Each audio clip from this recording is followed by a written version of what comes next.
Kira-kira ada apa ya dengan Dermawan dan si Mang Abbas? Yuk, simak ceritanya. Alkisah, pada zaman dahulu di daerah Sambas, Kalimantan Barat, hiduplah seorang saudagar kaya raya. Saudagar itu memiliki dua anak laki-laki. Si sulung bernama Zakir dan si bungsu bernama Dermawan.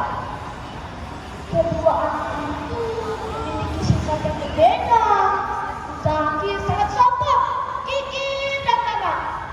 Sedangkan Dermawan sesuai dengan namanya, anak yang murah hati dan suka berakal.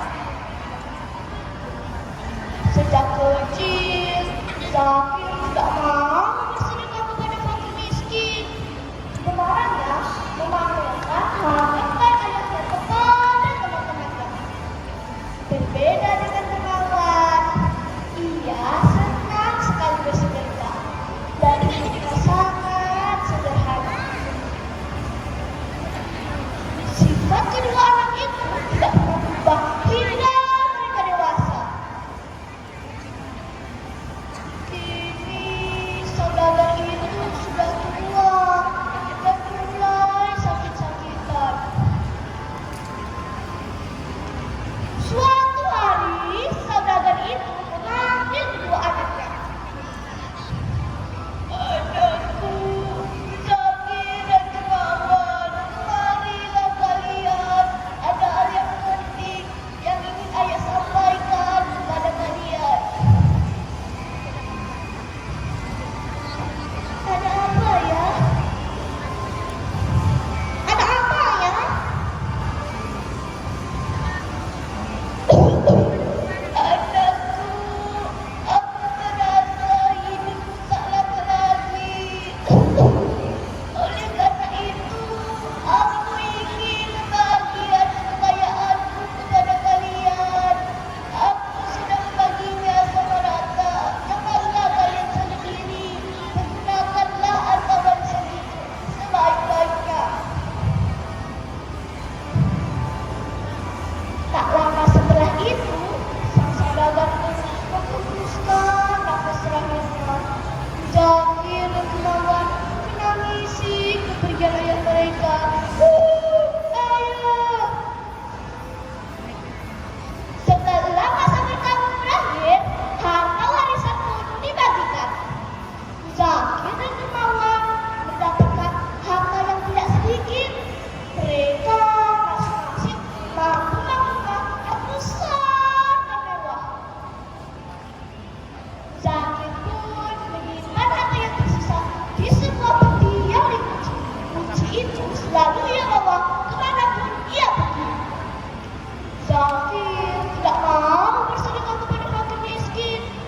Pengemis yang datang ke rumahnya langsung ia usir. Zakir sangat takut jika hartanya habis.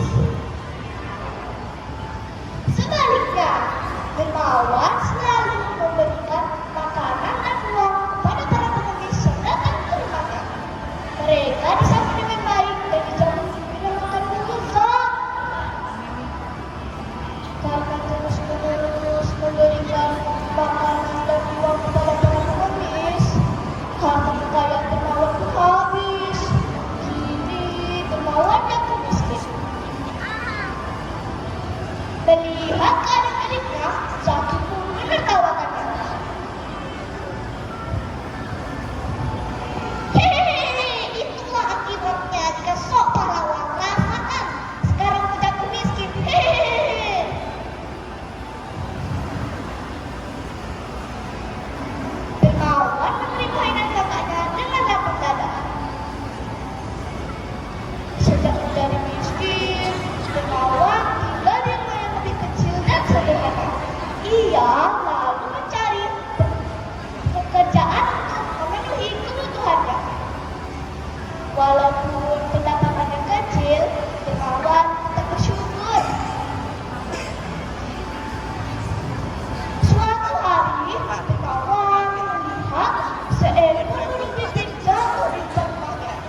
11